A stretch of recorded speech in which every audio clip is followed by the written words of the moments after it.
Então, eu sou o Gustavo Moreira, eu sou biotecnologista, né, formado em biotecnologia pelo FPEL, né, então creio que muitas pessoas aí conheçam a universidade e tudo mais. Não conheço muita gente, mas conheço o Carlos, ele foi meu colega aí na graduação. A gente teve a oportunidade de escrever bastante artigo científico junto e tudo mais, então vai ser uma oportunidade legal aí dele ver mais ou menos o que a gente aprendeu junto, né, na escrita científica e também algumas outras dicas que eu adicionei aqui para ficar mais simples como é que funciona o processo de escrita e como é que a gente pensa, né, na hora de escrever um artigo ou um documento científico. Então, minha apresentação aqui hoje ela é intitulada Conceitos Básicos de Escrita Científica. Né? Eu não vou entrar em muitos detalhes, né, da escrita científica, mas eu acho que eu vou conseguir passar por vários pontos que são bem importantes na hora que a gente está escrevendo um artigo, ou que a gente quer, né, escrever um artigo, um documento de relevância, assim, tanto na área médica quanto na área laboratorial que a gente fala. A minha apresentação está estruturada basicamente em 4 grandes tópicos, né? O primeiro é mais ou menos uma introdução, assim, que a gente vai ver o que é mais ou menos o método científico, então a gente não vai entrar em detalhes no que é, mas e como ele influencia a escrita científica em si, né? Então é importante entender um pouco de como é que funciona o método científico para conseguir entender de forma mais abrangente as bases da escrita científica, né? Depois eu vou falar dos principais tipos de artigos que existem, né? Que a gente vê, os mais comuns e os principais também na hora de escrever. Algumas dicas mais focadas assim na escrita de artigos e um apanhado geral assim para fazer um resumo do que a gente conversou nessa pequena aula aqui que a gente vai ver. Então, na primeira parte da aula é como que o método científico, né, influencia na escrita científica, né? Então, a primeira coisa que a gente tem que entender é mais ou menos um conceito bem geral assim do que é o método científico, né? E aqui a pergunta é o que é o método científico? E eu gosto de explicar, né, de uma forma bem simples, é que o método científico é um conjunto de etapas bem definidas para criar conhecimento, né? E aqui é interessante, né, esse termo aqui de criar conhecimento, porque automaticamente ele implica, né, que o conhecimento e a ciência são coisas bastante distintas, né? E para entender as etapas posteriormente, né, é importante que esses dois conceitos, né, inclusive eu vou colocar eles, fazer questão de diferenciar eles, né, nos próximos slides, que esses dois conceitos estejam bem definidos assim, na mente de vocês, também de quem está querendo escrever um artigo científico, né? Então, a definição assim que a gente tem de conhecimento na hora que a gente pensa no método científico é que o conhecimento é feito de fatos que explicam a realidade, né? Sendo que esses fatos são nada mais nada menos do que observações consistentes verificadas de forma experimental e que ela ajuda a explicar a realidade. Então, são fatos já consolidados, né? Enquanto a ciência, né, ela é o processo para criar o conhecimento, né? Então, é uma maneira, né, um mecanismo, um caminho, né, que se tem para que a gente consiga gerar fatos, basicamente, ou criar esses fatos, ou seja, criar observações consistentes que explicam a realidade, né? E aqui essa pequena figura aqui mostra, né, que o conhecimento é representado por esse círculo, né? E quando a gente, né, tenta fazer ciência, né, a gente dá um zoom aqui nessa partezinha, nesse quadrado aqui do círculo, e a gente vê que a ciência está tentando puxar a linha do conhecimento, né, para fora, né, para aumentando um pouco mais a linha do conhecimento. É justamente esse o papel da ciência, né? Então ela tenta, é um mecanismo que a gente tem de criar fatos, criar conhecimento e que explicam a realidade, né? Então esses dois conceitos são bem importantes para a gente entender os tipos de artigo científico posteriormente, né? Então, né, falando um pouquinho mais do método científico, né, bem brevemente, né, essas etapas que eu coloquei aqui, né, quais são as etapas do método científico? Elas variam de acordo com a fonte que vocês usam, né, também é muito baseado na filosofia e na opinião assim das pessoas e da experiência que as pessoas têm com o método científico, né, mas aqui eu trago algumas que para facilitar um pouco do entendimento, né, que a primeira etapa então seria a observação, né, de um evento, né, e a geração de uma pergunta a respeito de uma observação. Depois, em cima dessa observação, se cria uma hipótese, né, e também cria-se objetivos que permitem verificar a hipótese. E depois que esses objetivos são criados, se faz o experimento em si, né, que é basicamente seguindo a linha dos objetivos. E depois do experimento se tem a interpretação dos resultados e, no caso, a última etapa prática assim, do método científico é a conclusão, né? E como a gente espera, né, depois desse processo aqui representado nos quadrinhos vermelhos, que a gente tenha puxado um pouco da linha do conhecimento para fora. Nós temos então o que a gente chama de uma nova realidade.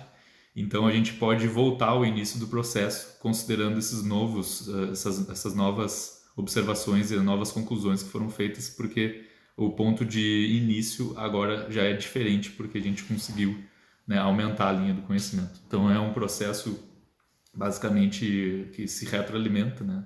E a princípio infindável, né? Porque a cada conclusão nova depois da aplicação do método científico, o conhecimento é ampliado, né? Então a gente tem uma constante geração de observações e perguntas, né? Então é bem interessante isso. E eu expliquei isso porque isso está intrinsecamente conectado com a escrita científica. Então, mais ou menos todas as etapas que o método científico tenta aplicar para a geração do conhecimento, ela também é passada por modo que a gente escreve. Eu fiz uma associação bem simples, assim, basicamente para facilitar o entendimento das etapas do método científico e como elas são passadas na hora que a gente escreve, né? Então, a introdução seria mais ou menos uma representação da nossa observação ou da nossa pergunta, juntamente com a formulação da nossa hipótese e os objetivos, né? Ou seja, uma coisa bem ampla e geral. Quando a gente fala, né, dos nossos experimentos, a gente está falando do material que a gente usou para executar nosso experimento e também dos métodos, também puxando um pouco, como eu falei, né, que o experimento é baseado nos objetivos que foram colocados. Então, essas duas partes fazem parte do material e métodos. A interpretação dos resultados, como o próprio nome já diz, né, está intrinsecamente ligada à descrição dos resultados e também a discussão, que a gente vai ver um pouquinho mais o que seria a discussão, mas a discussão, de modo simples, ela é um aprofundamento dos resultados, como quando a gente fala sobre os nossos resultados e não apenas descreve eles. E a conclusão também é passada praticamente de forma 100% entre o método científico e a escrita científica, né? E da mesma forma a gente pode fazer depois das conclusões um outro experimento considerando as nossas observações, mas na hora que a gente escreve a gente pode ver quase uma relação de 100% com as etapas do método científico e, vamos dizer, os tópicos e as principais partes da escrita científica. Então agora a gente vai pular um pouco, né, para agora falar um pouco mais dos principais artigos que são feitos, né, na área da ciência também e na área da medicina. Existem diversas formas de classificar os tipos de artigos. Eu aqui coloquei para tentar simplificar e também pegar apenas os que são mais importantes, de fato, né, na literatura de hoje em dia.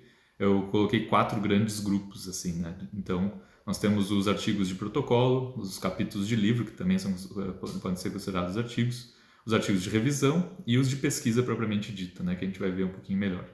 Basicamente, o que a gente tem que considerar para tentar entender qual é a grande diferença entre esses tipos de artigo, né, não apenas esses, mas também outros que possam ser classificados por outras pessoas, é que eles têm níveis de complexidade diferentes, né? Ou seja, aqui eu ordenei mais ou menos, né, do menos complexo para o mais complexo, porque eu julgo, e depois a gente vai ver porquê, né, que os artigos de pesquisa normalmente são os que têm mais complexidade, né?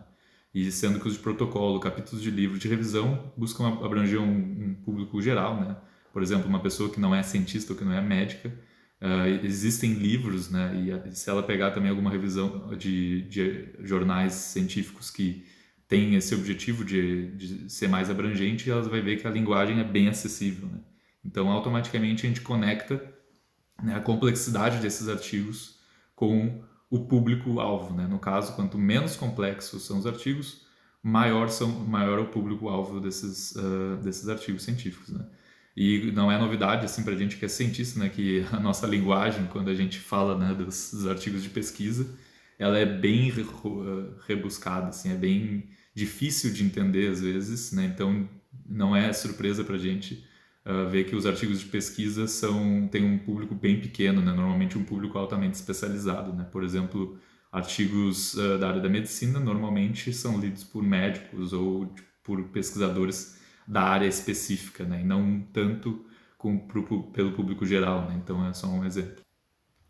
E aqui também eu coloquei alguns, vamos dizer, subgrupos de artigos que são os que a gente vai comentar mais aqui também, que são mais importantes, né? Como a revisão bibliográfica e a revisão científica, e é importante aqui para entender um pouco da escrita científica, saber diferenciar um pouco do que é uma revisão bibliográfica e o que é uma revisão científica, né?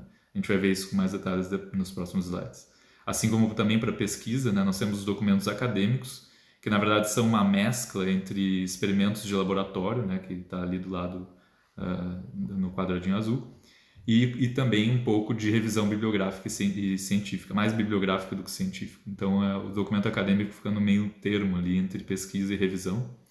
E também a gente vai comentar um pouquinho sobre os artigos que são mais focados na área da medicina, né, que são os estudos de caso e os estudos clínicos, né? Os estudos clínicos aí com a pandemia ficaram bem famosos, né? A gente vai ver brevemente, não vou entrar em detalhes porque são muitos, vamos dizer, aspectos a serem considerados, mas a gente vai ver mais ou menos o que é a diferença na hora de escrever um deles em relação aos outros. Então, entrando no primeiro tipo, né, de artigo que eu coloquei aqui, eu achei interessante colocar aqui a estrutura, né, mais ou menos, baseada naqueles tópicos que eu mencionei. Então, aqui na direita dos slides, vocês conseguem ver a estrutura, né, em vermelho. É basicamente as estruturas que são incluídas, né, nesse tipo de artigo. Em cinza são as que não precisam ser incluídas, realmente, normalmente não são. E nesse caso específico aqui de protocolos, eles têm, às vezes, nem sempre, por isso que eu coloquei em azul, um tópico extra, né? Uma seção extra de notas e observações a respeito dos protocolos, né? Então, os protocolos, eles buscam falar do conhecimento, ou seja, o meu objetivo aqui é dizer para vocês que o objetivo de um protocolo não é gerar novos conhecimentos, né? que seria o papel da ciência. Ele basicamente descreve algo que já é consolidado e que já é de conhecimento comum, então já é um fato, né? E apenas descreve como se faz. Então, por causa disso, né, de não precisar entrar tão a fundo na ciência, normalmente a introdução tem informações gerais da área de estudo, até porque o objetivo de uma pessoa que lê um protocolo não é aprender, de fato, né, o que está acontecendo na área, e sim saber como se executa certo procedimento, né? Então não há necessidade de aprofundar tanto os assuntos que abrangem a área que está sendo conversada nesse protocolo. Já o material e métodos realmente a parte mais importante de um protocolo, né? Porque é justamente esse o objetivo de um protocolo, falar como se faz as coisas. E ele tem uma estrutura de passo a passo, né? Que a gente chama em laboratório, que é tipo uma receita de bolo, né? Então, quando o protocolo é bem escrito, praticamente qualquer pessoa pode reproduzir aquele protocolo. Isso é bastante importante porque, pelo menos as pessoas que têm contato com a vida científica, né, sabem que as grandes partes importantes assim, da ciência é a gente conseguir reproduzir o resultado de outras pessoas. Então, os protocolos são bastante interessantes em todas as áreas científicas, desde a área laboratorial até a médica, né? E uma coisa interessante é que ela é uma das poucas que usa uma linguagem imperativa, né? Então, os passo a passo são sempre com verbos do estilo de faça, pegue, adicione, misture e outros parecidos, justamente para né, suprir essa característica aí de mandar alguém fazer alguma coisa de certo aspecto, né, de certa forma. E uma coisa interessante é que essas notas, observações, são dicas, né, a respeito dos passos que são descritos e também incluem bastante solução de problemas, né, para quem trabalhou em laboratório ou até mesmo em outros tipos de pesquisa. Sempre tem algum tipo de problema que é encontrado na hora de fazer algum tipo de protocolo. Então, essas notas e observações são bem importantes para guiar as pessoas em casos excepcionais, né? Então, caso aconteça algum tipo de problema, a pessoa sabe como solucionar ou sabe se tem que voltar e repetir alguma outra coisa, né? E também existe, né, a possibilidade de colocar alguns tipos de cálculos, algumas fórmulas que sejam necessárias para caso a pessoa precise ajustar, né, algumas quantidades de acordo com a necessidade, com a situação que se encontra, né? Dependendo do laboratório, dependendo do lugar onde está sendo feita a pesquisa. Aqui eu coloquei uns exemplos práticos, assim, basicamente para mostrar para vocês uma diferença de aspecto visual mesmo. Eu peguei alguns artigos meus, alguns da literatura, mas aqui esse é um capítulo de livro que eu escrevi durante o meu doutorado. Basicamente vocês veem aqui as estruturas, né, com um resumo, a introdução, e o material e métodos, né, que basicamente tem o passo a passo aqui escrito, né, como é que se faz, com números, quantidades exatas, né, do que precisa fazer, também com com a linguagem imperativa em inglês aqui. E aqui as anotas e observações, né, que eu coloquei aqui uma parte onde eu coloco uma fórmula que a pessoa tem certas etapas que a pessoa precisa adaptar, né, o protocolo de acordo com o que ela está trabalhando. Então essas fórmulas são bem importantes para que, né, essas pessoas consigam calcular as coisas de forma correta, dependendo do que elas estão executando na hora, né?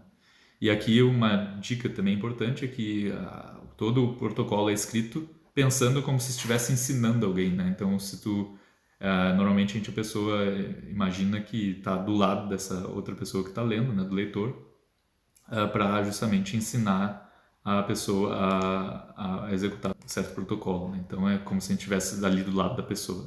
É legal imaginar isso porque aí a gente coloca mais observações, mais notas, né, depois no final do protocolo. Agora a gente entra, né, no capítulo de livro, que eu também coloquei aqui, que é uma área do conhecimento, né? Então a gente ainda está falando de coisas que são bem consolidadas e que não visam gerar novos conhecimentos, né?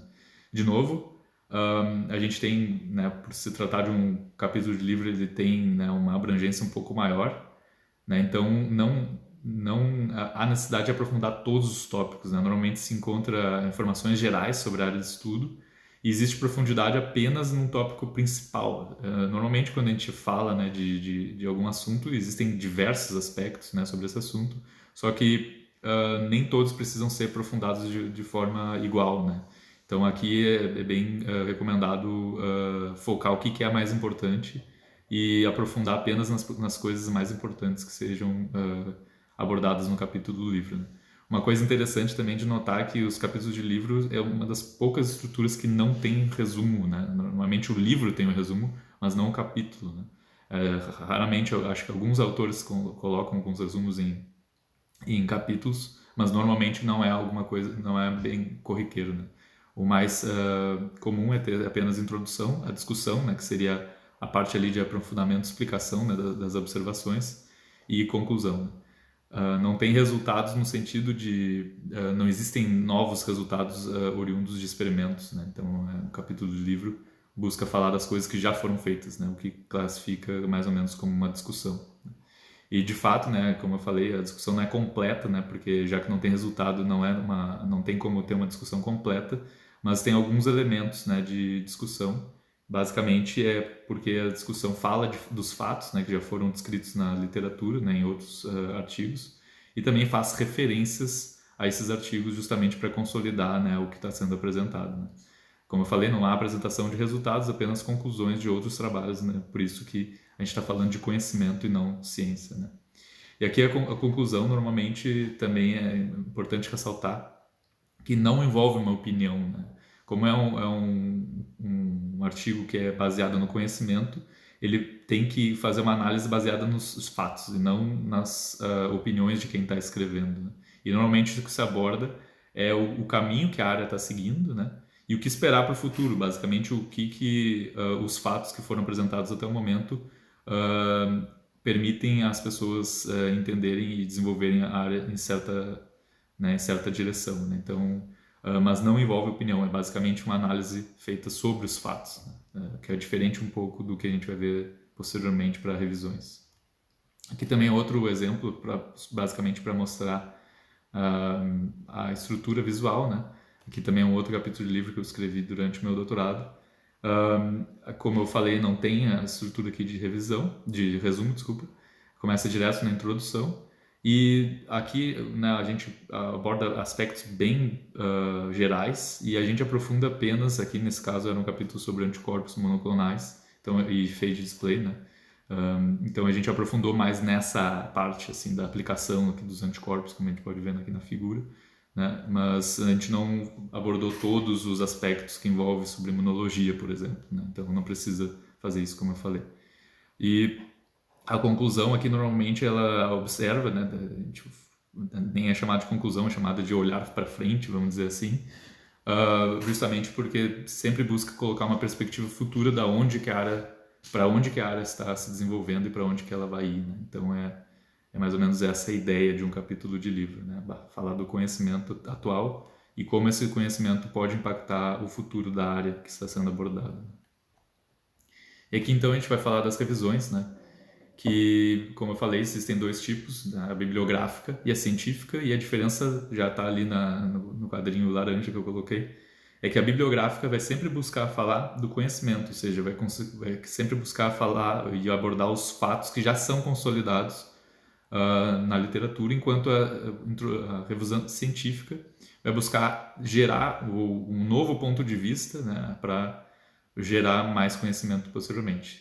Algumas diferenças, né, eu coloquei lado a lado aqui para fazer uma comparação em paralelo, né, entre a diferença entre as dois tipos de revisão, né, é que a bibliográfica ela exige, né, basicamente, que a gente tenha a profundidade em todos os tópicos, né, o que já é diferente do que a gente viu do capítulo do livro, né, e que também é diferente da revisão científica, já que a gente também, assim como o capítulo de livro, procura ter profundidade apenas no tópico principal. Então a gente tem que fazer esse tipo de exercício para tentar entender o que é mais importante ou não dentro da área, para não começar a escrever coisas que não têm tanta importância assim quando a gente quer desenvolver uma revisão científica, né?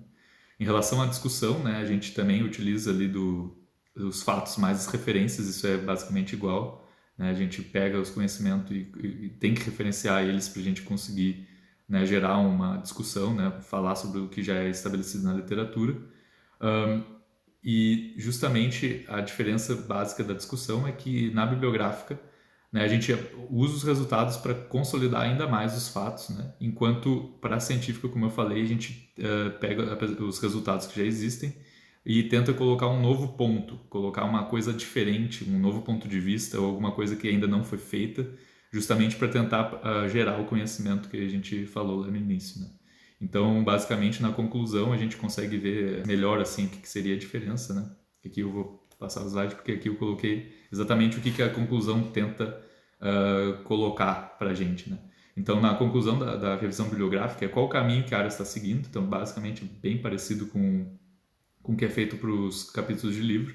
E o que eu costumo falar é que o que esperar para o futuro, mas olhando para trás, né? O que foi feito e baseado nisso, o que vai ser feito no futuro, né? Aí, por causa disso, como a gente olha para trás, né, não envolve uma opinião, mas uma análise baseada no que foi feito, né?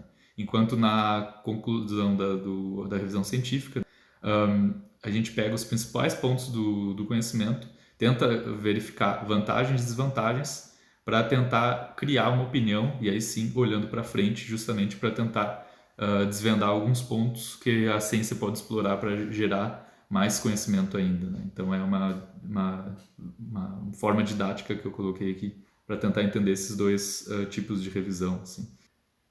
E aqui é um exemplo também um pouco mais prático também de artigos meus. Aqui entra na direita de vocês um artigo que eu e o Carlos Eduardo escrevemos quando a gente estava trabalhando juntos no laboratório, um artigo de revisão. Mas na primeira parte aqui, onde tem essas figuras coloridas, aqui é a parte da minha tese de doutorado. E como, né, vocês percebem, não é um artigo publicado, né, é um documento acadêmico, então a revisão, como eu falei, ela tem, né, é bem similar, né, a partes dos documentos acadêmicos. E aqui, como eu mostro aqui nessa figura, assim, eu não trabalhei com estrutura de anticorpos, né, por exemplo, mas como eu tenho que fazer uma profundidade grande em todos os tópicos, eu tenho que falar das estruturas e tenho que explicar por que funciona, por que é assim, mesmo que eu não tenha trabalhado diretamente com isso, né? Então é uma característica aí das revisões bibliográficas. Enquanto nas científicas isso não é necessário, né? E aqui eu coloquei, né, a conclusão do nosso artigo aí, que eu escrevi junto com o Carlos Eduardo, porque em algumas partes aqui a gente emite, né, faz uma síntese aqui do conhecimento, né, que a gente expôs durante o artigo e emite uma opinião no final para tentar desvendar para onde que a área deve ir ou que deve seguir e por que deve ser assim ou não. Então caracteriza uma opinião dos autores baseada no que foi feito, né, o que não é muito comum de acontecer na revisão bibliográfica. Então aqui é a parte que a gente vai entrar um pouco mais a fundo assim, nas partes dos artigos, porque na minha concepção e também, né, quando a gente faz pesquisa em laboratório, a gente vê bem mais, com bem mais facilidade quais são as etapas, né, que que são necessárias para escrever um artigo científico. Então aqui a gente vai entrar em detalhes e também colocar algumas dicas, né, bastante importantes aí de como escrever todas essas etapas, né? E os artigos de pesquisa, basicamente, eles têm todas as etapas que eu mencionei lá no início do método científico, né? Então aqui a gente pode ver na direita que todas as etapas aqui estão incluídas em vermelho, né? Então, tranquilo. E uma outra característica, né, dos artigos desse tipo é que eles sempre visam a ciência, então nunca falam apenas do conhecimento que foi gerado. Então, para escrever um resumo, né, a gente tem aqui, eu coloquei alguns pontos importantes que são também dicas, né, e perguntas que se devem fazer para tentar responder, que vai ajudar as pessoas a escreverem um resumo, vamos dizer, que contém todas as partes que um resumo deveria conter, né? Então, a primeira parte ali é com que eu estou trabalhando, né, e o que é. Basicamente, é escrever em uma ou duas frases a área onde o trabalho foi desenvolvido e já entrar diretamente no objetivo do trabalho, né, que é a próxima pergunta, que é qual é o objetivo geral do trabalho, né, basicamente por que ele foi feito, né, e não exatamente o que, em que área está sendo feito. E também como foi feito o trabalho. E aqui eu coloquei essa pergunta como 2.2 porque não só né, o objetivo é importante, mas muitas vezes o método que foi usado para gerar os resultados, talvez ele seja tão importante quanto, ou até mais importante do que o resultado em si, né? Isso eu vi em vários artigos que eu escrevi, né? Inclusive no meu doutorado foi assim, que a maneira que eu encontrei para desenvolver certo projeto foi mais importante que o resultado, né, que eu obtive. Então, é bem importante colocar isso nessa pergunta aí, como é que foi feito o trabalho e considerar ela tão importante quanto o que escreve os resultados, né? Então, a próxima pergunta, como falando dos resultados, né, quais foram os resultados? E aqui no resumo é bem importante que a gente mencione números, assim, normalmente os números baseados em estatística, em análise estatística, né? Dificilmente a gente escreve um artigo e não possui números assim, até porque mesmo que a gente queira quantificar coisas que não foram medidas, vamos dizer, estatisticamente, normalmente se transforma essas coisas em números, justamente para eu conseguir escrever foi maior, foi menor, foi melhor, foi igual, foi parecido. Então é bem interessante que a gente tenha uma numerificação dos resultados, né? E também, já entrando na parte ali que seria mais da discussão e da conclusão, a gente precisa colocar no resumo pelo menos uma frase ali de qual é o impacto do resultado ou do trabalho inteiro na área que está sendo feita.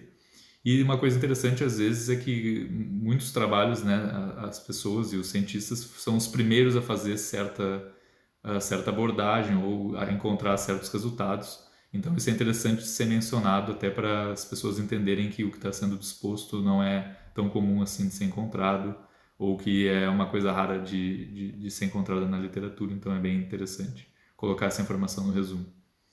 E, né, como outra parte ali para finalizar, que seria mais a conclusão mesmo, é como que o trabalho ajuda em estudos futuros para situar um pouco o leitor, né, do que está sendo feito, né? Então esses são os resumos, um resumo aí de como é que escreve a parte inicial ali do nosso artigo.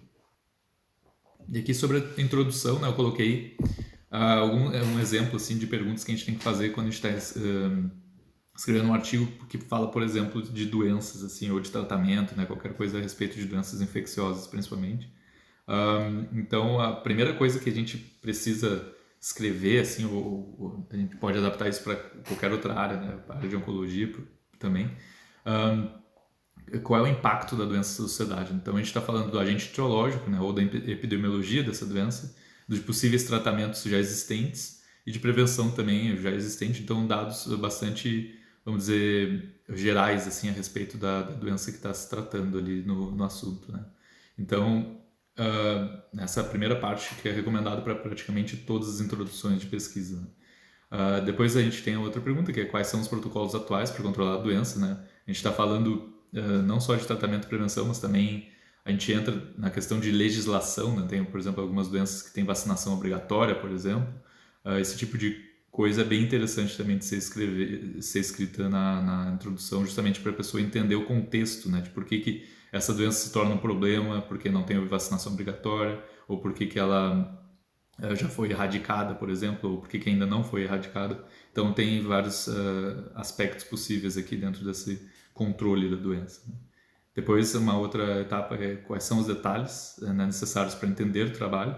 E aqui é interessante um, aprofundar todos os tópicos necessários, né, para entender o trabalho, né? Tanto sobre os métodos quanto sobre a doença. E é aqui que a gente precisa fazer aquele pequeno ranking que eu falei, né? Que a gente tem que listar o que é importante se eu quiser explicar o meu trabalho, quais são as principais partes que eu preciso explicar para uma pessoa para que ela consiga entender o meu trabalho, né? Tanto da parte da metodologia quanto da parte ali dos resultados, né?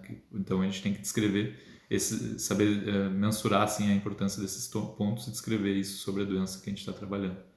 E depois escrever exatamente o que foi feito no trabalho rapidamente, assim, passar o que foi feito como se fosse uma parte de material e métodos e brevemente situar um pouco dos resultados para que o leitor fique preparado para ler a próxima sessão, que é normalmente o material e métodos ou os resultados, né? Algumas revistas trazem o material e métodos como o último tópico, né? Depois da conclusão, porque justamente eles consideram que o material e métodos é menos importante, né, do que o restante, mas depende muito das revistas. Então, essas últimas 2 ou 3 frases é para preparar o leitor para ler a próxima parte do artigo, né, que normalmente são um desses dois tópicos.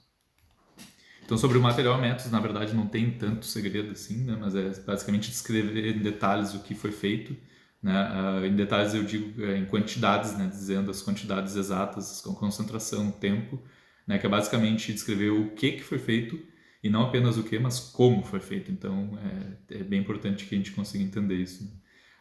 Quando existem protocolos padrões ou que já foram descritos, é importante colocar referência. Às vezes a gente nem precisa escrever tanto em detalhes se já existe uma referência, então é uma dica bem importante, porque às vezes a gente pensa que tem que descrever tudo que foi feito, mas às vezes a gente só está copiando algumas coisas que já são bem padronizadas e já bem descritas na literatura, então a gente só basicamente brevemente descreve e cita os protocolos, né, a fonte desses protocolos. E uma coisa que é bem importante, assim, até para o entendimento de quem lê no material e métodos, é que é interessante usar essas frases introdutórias e explanativas, né? Eu coloquei como exemplo aqui, para verificar o efeito de certa coisa, né? O seguinte procedimento foi conduzido. Então, a gente poderia simplesmente descrever o procedimento meio que fora de contexto, né? Mas essas frases ajudam bastante na hora de entender o artigo em si e também aumenta a qualidade do artigo que está sendo escrito. Então é bem recomendado colocar essas frases introdutórias e explicativas, né, explanativas.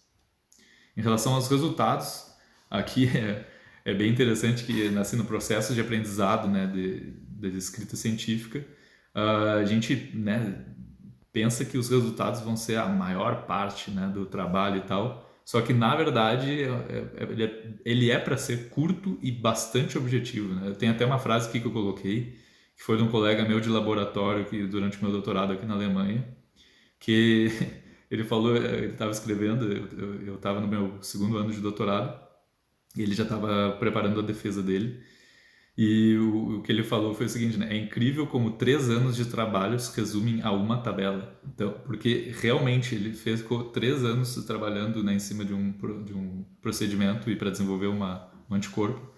E todos os resultados que ele colocou de todos os anticorpos couberam em uma tabela apenas, né? Então é só para exemplificar que realmente os resultados eles são para ser curtos mesmo e bem objetivos, né? Então não é uma surpresa isso, né? Apesar de a gente ficar bem empolgado com os resultados, na verdade é a menor parte, talvez, do artigo.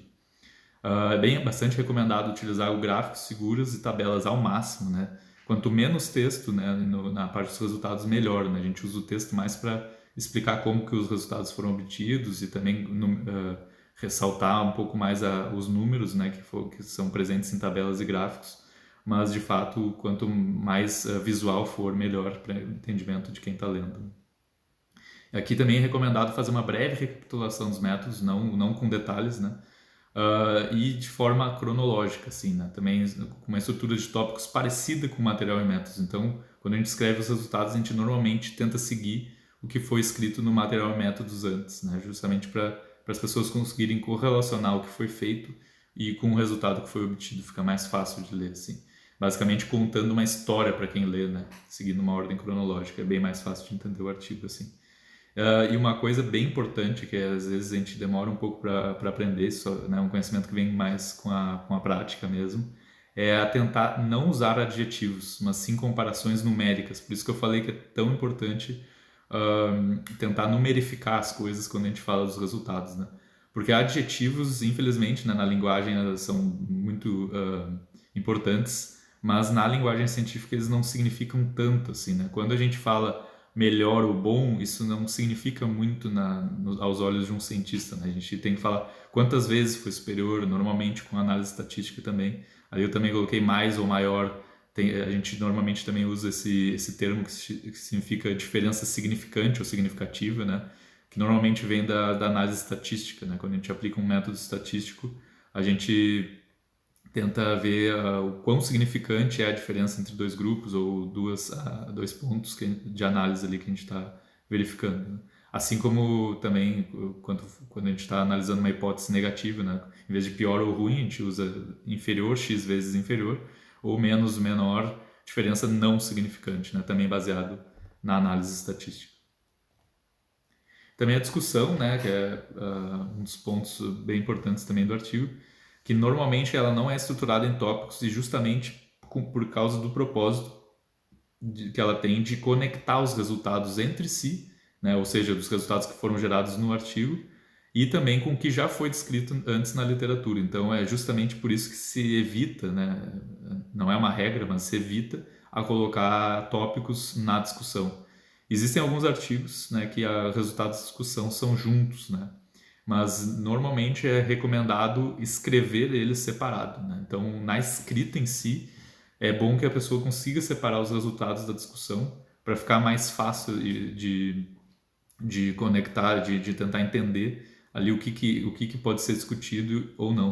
Normalmente, quando se tenta escrever desde o início o resultado da discussão junto, acaba que se perde um pouco o foco dos resultados em si. Então, é uma dica aqui é que realmente na hora de escrever os resultados da discussão tem que ser feito separado. E se caso a revista exija, normalmente elas não exigem, né? Elas dão a opção apenas de fazer junto, aí a pessoa pode juntar depois de escrever. E também tentar responder por que os resultados foram encontrados. Existe uma explicação para encontrar esses resultados, é bem interessante, né? Outras pessoas já observaram coisas parecidas? Essas três perguntas são bem importantes para tentar entender o que é uma discussão e normalmente são delas aí que grande parte da discussão é gerada, né? Tentando responder essas três perguntas. Porque sempre quando a gente encontra um resultado, existem milhares de explicações. Assim. Milhares talvez seja um pouco exagero, mas existem muitas explicações a respeito de como que elas podem ter acontecido. Então, de certa forma, essas perguntas também têm um lado um pouco especulativo, mas sempre buscando explicar racionalmente o que foi que aconteceu com os resultados. Né? E mais para o fim, né, da discussão, tem um breve direcionamento das pesquisas futuras. Às vezes é importante mencionar alguns pontos que o trabalho da pessoa atual não explorou. Né? No caso, né, nem todo trabalho é perfeito, né? Alguns trabalhos têm limitações, então às vezes é bom mencionar alguns, né? Não todos, né? Porque senão pode diminuir a importância do trabalho, né? Mas alguns pontos não explorados talvez sejam interessantes de ser mencionados na discussão, justamente para tentar abrir um direcionamento de pesquisas futuras. Né? E normalmente a discussão não possui gráficos, nem figuras, nem tabelas, né? A única exceção, talvez, seja quando o trabalho atual é comparado com a literatura de forma relevante, né? Eu acho que eu tenho um exemplo aqui que eu coloquei disso, que foi também do meu trabalho do meu doutorado, seu artigo que foi o resultado do meu doutorado, que basicamente eu coloquei, que eu usei uma tecnologia, uma metodologia que nunca tinha sido usado, né? Uma combinação de técnicas que nunca tinha sido usado na literatura. Né? Então, o que eu coloquei aqui na esquerda dessa figura, né? Uma figura de discussão, esses são todos os métodos convencionais que já são descritos na literatura e na direita são os métodos que eu utilizei no meu doutorado, né? Que basicamente vieram de uma tecnologia apenas, né? Então, quando se tem essa forma de comparar o que foi feito já, que é descrito e padrão na literatura, com os resultados e a metodologia que foi usada no trabalho que está sendo apresentado, aí sim é possível colocar uma figura para ficar melhor compreensível o que foi feito, né? Mas normalmente a discussão não inclui esse tipo de recurso gráfico. E também a conclusão é para ser bastante objetiva, né? São 2 ou 3 frases. Aqui eu coloquei algumas, vamos dizer, um exemplo de estrutura aqui, né? Que é com o que foi apresentado, certo resultado foi obtido, né? Então é bem direto, né? E também puxando um pouco, né? Como eu falei, um pouco para tentar ver o futuro e qual é o impacto do trabalho na área, né? Uma possível frase seria: tais resultados mudam a área ou adicionam informações à área. Então são maneiras de tentar construir uma conclusão bem redondinha, né? E também a última parte ali: estudos futuros podem se beneficiar dessas informações. Claro que eu coloquei de forma bem genérica, né? Por exemplo, essas informações ou dessas informações seria, né, substituído justamente pelo tópico que está sendo discutido ou pelos resultados que realmente foram encontrados, né? De uma forma mais específica, né? E aqui, né, entrando um pouco mais na área médica, né, não vou entrar em detalhes até porque eu não faço muito estudo clínico, né, eu tive a oportunidade só de participar de um planejamento de estudo clínico, mas não executei estudo de caso, até é uma coisa bem comum na área médica, né, mas eles também são artigos, né, de pesquisa e que envolvem ciência, ou seja, tentar expandir ali a linha do conhecimento dentro da área médica, né. E aqui eu coloquei um paralelo entre esses 2 tipos de estudo, né? Porque basicamente eles envolvem pacientes e pessoas que têm que ser avaliadas por médicos ou o estudo também é feito por médicos. E a diferença do estudo de caso é que ele basicamente envolve bem poucos pacientes, enquanto o estudo clínico normalmente envolve algumas dezenas, centenas e até milhares, como a gente viu nos testes das vacinas, por exemplo, durante a pandemia, de pessoas, né? E normalmente, né, os estudos clínicos, na maioria das vezes, incluem pessoas que são saudáveis, né, e não pacientes doentes, vamos dizer assim, que é uma outra diferença importante. No caso aqui, eu coloquei um passo a passo de estrutura de tópicos, né, de um estudo de caso. E na introdução, basicamente, os dados do paciente têm que ser descritos, como a idade, quadro clínico, histórico e outras informações relevantes, né, para a doença que está sendo tratada. Enquanto material e métodos, né, descreve o tratamento adotado, né, na clínica, e o resultado é basicamente o desenvolvimento clínico do paciente, né, como que ele respondeu ao tratamento. E a discussão normalmente busca responder essa pergunta de por que o paciente se desenvolveu o quadro da doença ou o quadro de recuperação, né? E a conclusão envolve a pergunta também de como o estudo ajuda no tratamento e diagnóstico da doença. Normalmente, né, o estudo de caso não envolve essas estruturas com esses nomes: introdução, material e métodos, resultado, mas eu coloquei só uma analogia às etapas que a gente já tinha visto antes. A gente vai ver no exemplo prático no próximo slide como que é realmente feito na área médica, porque justamente não envolve experimentos em laboratório, sim, é uma análise ali de fato factual do quadro clínico do paciente. É um pouco diferente a estruturação de tópicos, né? E em relação ao estudo clínico, já é um pouco mais parecido com as pesquisas de laboratório, né? No caso, eles respeitam sim essa nomenclatura dos estruturas de tópicos, né? Com resumo, introdução, maneira, métodos, resultados, discussão e conclusão. Com a grande diferença, que é a grande característica de um estudo clínico, é que o material e métodos obrigatoriamente tem que possuir a descrição da seleção das pessoas que participaram do estudo e as características da população estudada, né? E basicamente isso a gente consegue ver de forma bem evidente que a seleção, né, da população é representada numa figura, numa forma de esquema, que a gente vai ver nos próximos slides, e as características dessa população é representada numa tabela. Então, normalmente, a gente sempre vê essa figura de esquema e a tabela nesses estudos clínicos, né? Aqui, algumas imagens um pouco chocantes, eu acho, com a mucormicose, que a gente deve ter ouvido falar bastante durante a pandemia. Esse é um exemplo de estudo de casos simples, né? Ou seja, envolve um paciente com uma análise bem direta assim, do que foi que aconteceu com o paciente. E aqui eu coloquei esse exemplo porque ele é bem interessante, porque esse foi um artigo talvez de maior impacto logo que a micomicose começou a ser bastante frequente lá na Índia durante a pandemia, né? E esse artigo ele foi base para as pessoas em outros lugares da Índia principalmente, né? Mas do mundo tentar entender o que estava acontecendo com essa infecção aí desse fungo, né? Então, podem ver que é um artigo de uma página, né? Então não é uma coisa tão complexa, mas descreve com detalhes ali o que foi que aconteceu, quais foram os quadros clínicos do paciente.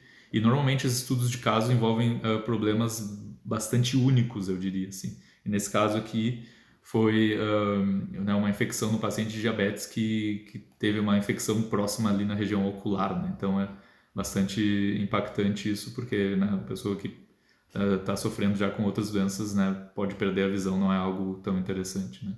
Então foi bem impactante esse artigo. E aqui eu coloquei um outro exemplo, né, de um artigo um pouco mais complexo para vocês verem essa questão da nomenclatura das estruturas, né? Como vocês podem ver, coloquei todos os tópicos do artigo e ele não chama de resumo, introdução, material, métodos, resultados, discussão, conclusão. Mas aqui nesse caso é um artigo que estava descrevendo todo o trabalho que foi feito para tentar diagnosticar uma certa doença que não estava sendo muito bem diagnosticada em um paciente, né? Então, existem aqui né, diversas etapas que a medicina tem que seguir para justamente tentar fazer uma conclusão final do diagnóstico do paciente, né?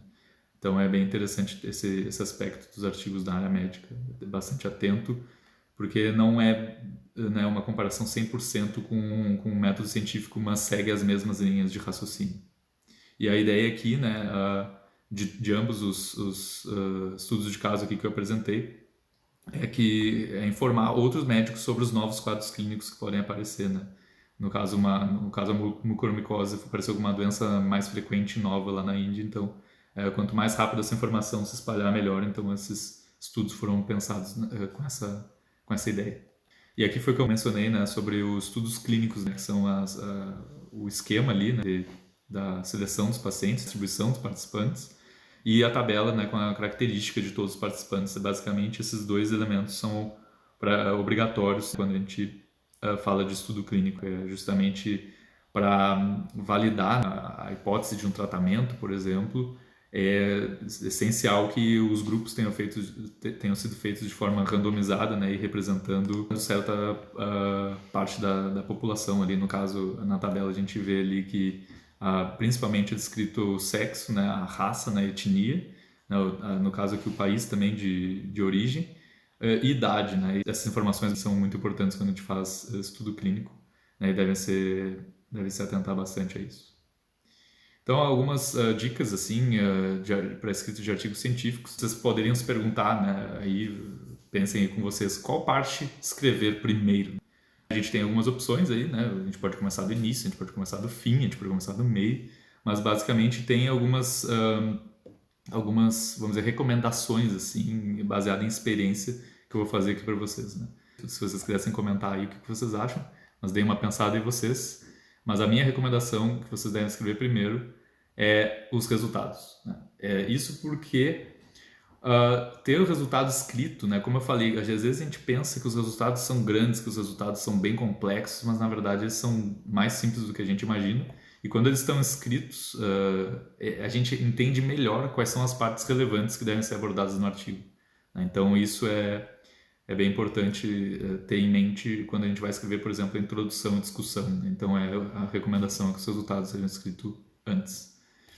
Então, assim como né, a primeira pergunta ali, né, qual parte a gente deve escrever por último, né? Claro, isso depende um pouco do estilo de escrita da pessoa, mas a minha recomendação, né, se vocês quiserem pensar aí um pouquinho, o que vocês escreveriam por último, mas a minha recomendação é escrever a introdução juntamente com o resumo, né? Mas basicamente ali as partes iniciais do artigo, que é um pouco anti-intuitivo, né? Normalmente as pessoas tentam iniciar pelo início, né, de fato, mas a verdade é que é bem mais fácil escrever uma introdução quando a gente já tem os resultados e a discussão, porque a gente consegue entender o que o leitor, quando começar a ler o nosso artigo, ele vai precisar entender para justamente conseguir compreender melhor os resultados e a discussão. Então fica mais fácil direcionar os tópicos da introdução quando a gente já tem os resultados da discussão bem consolidados, né? Então é uma dica aí que fica.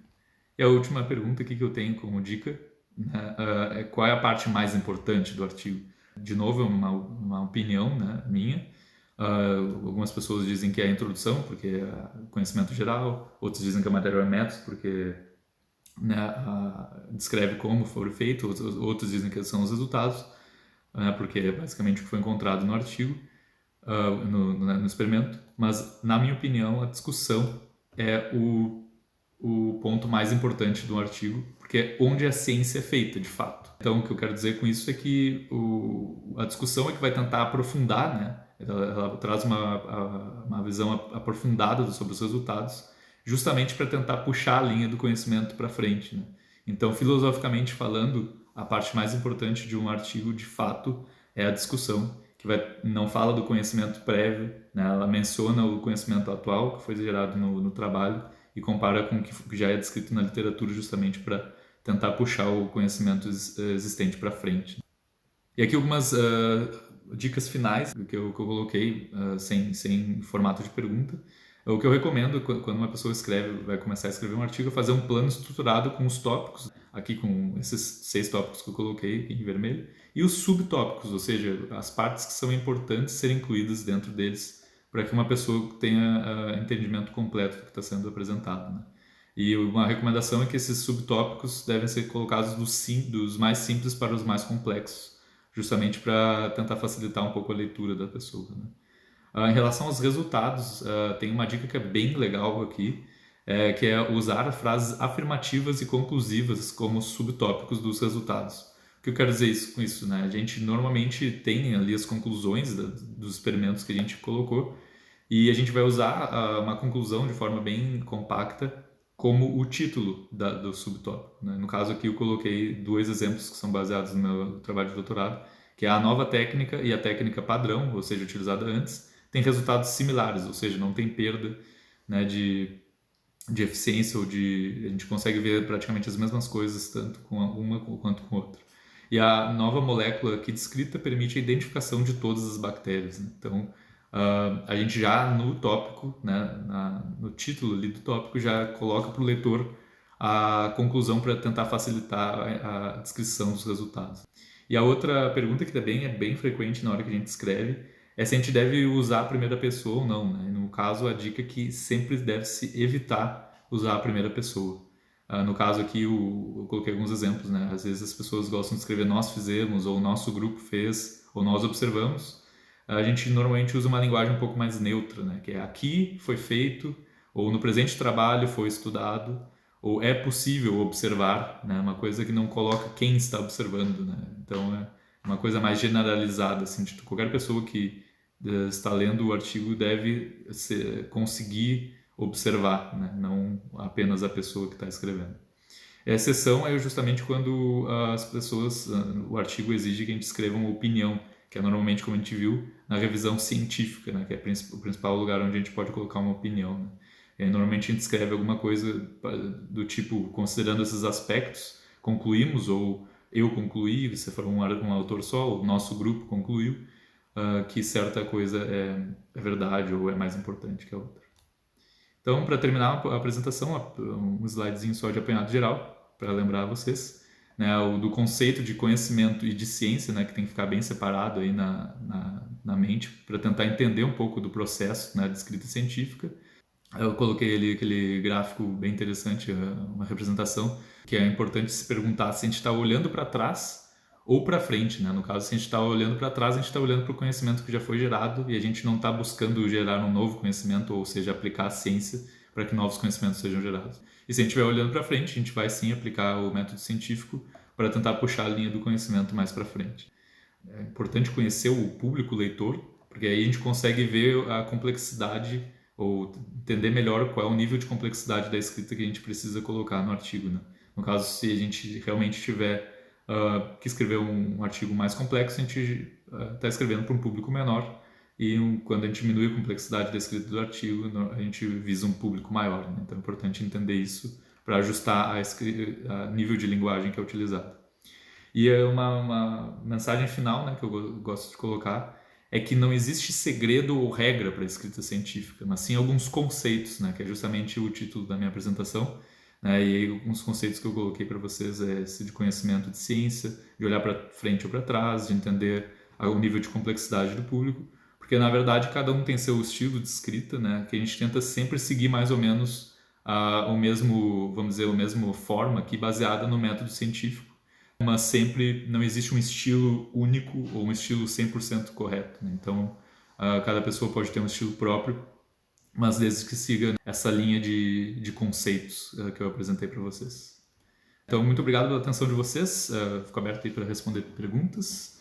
E, bom, eu criei um canal no YouTube, né, e também no Instagram, se vocês quiserem acompanhar mais o trabalho aí de divulgação científica e também os tópicos a respeito da pandemia, a respeito de ciência, sigam lá e fico aberto aí para responder perguntas. Obrigado. Então, acho que estão despedindo aí. Tchau, tchau.